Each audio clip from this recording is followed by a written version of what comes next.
अरे क्या है? वैसे एक तो बात है, क्या?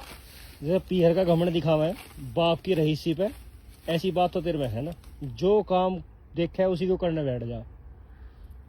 तब मुझे एक बात बताओ आज, है माँ बाप चाहे कितने भी रहीस हो, भैया चाहे कितना भी रहीस हो, सबसे पहली बात तो गुजारा लोंडीलारी का ससुराल से, जो उसके ससुराल में काम है उससे है।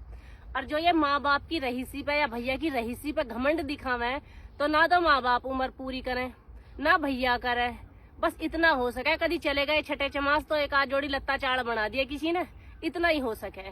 नहीं तो पति चाहे मजदूरी करके लावे, चाहे कितनी मेहनत करे, चाहे कुछ भी करे, पूर्ति पति करेगा और पूर्ति भी अपने घर से ही होएगी।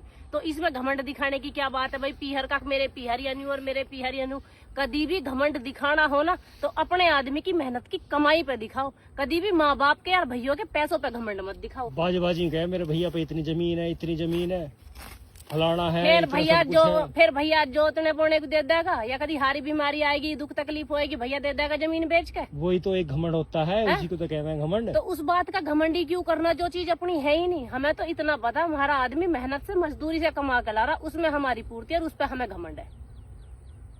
घमंड हमेशा अपने पति की कमाई पे करना चाहिए, क्योंकि इस दुनिया में एक इकलौता रिश्ता पति का ऐसा है, माँ बाप पूर्ति नहीं कर सकते, पूरी उम्र बैठ के नहीं खवा सकते, चाहे किसी के कितने बढ़िया हो, भैया चाहे किसी का कितना ही बढ़िया हो, वो पूरे जन्म पूर्ति नहीं कर सकता। एक आदमी इकलौता ऐसा प्राणी होता है, अब जो वो पूरी उम्र मेहनत करेगा, मजदूरी करेगा, चाहे किसी तक भीख मांग कर लाएगा, पर अपनी औरत की पूर्ति करेगा जब तक प्राण न जाए।